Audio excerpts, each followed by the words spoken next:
begini. Nah,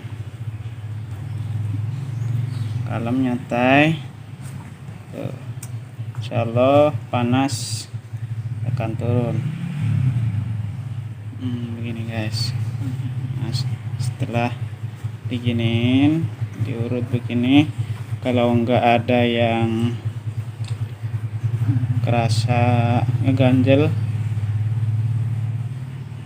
atau biasanya bunyi grek-grek, kalau bunyi gitu berarti tanda-tanda ini uratnya kurang bagus atau kesleo bagian punggung. Tapi ini enggak, berarti ini panas biasa. Kalau panas biasa maka diul-ul gini.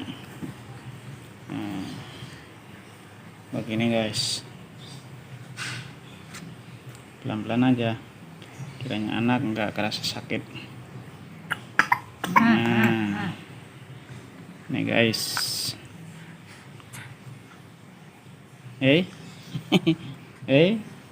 Siapa ini woi? Kita makan lagi, makan. Ini nggak kerasa sakit di sini, enak. Nah, di sini juga ditetok punggung, banyak khasiat dan manfaat, khususnya buat anak kecil. Anak kecil yang anak rewel, susah tidur, kejang, dan juga tadi panas, batuk, di daerah punggung semua.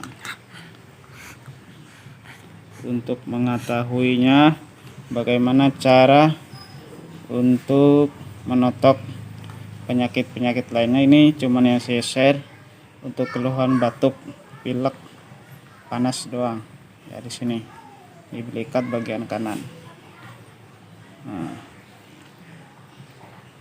setelah tadi diurut begini, ditutup begini, nggak ada yang ngeganjel, maka itu panas biasa. Kalau memang ada yang ngeganjel, biasanya karena anak kecil rawan gonta-ganti tangan, misalkan yang masuk, biasanya itu suka kesleo bagian sini, kebanyakan bagian lumbar 1-5,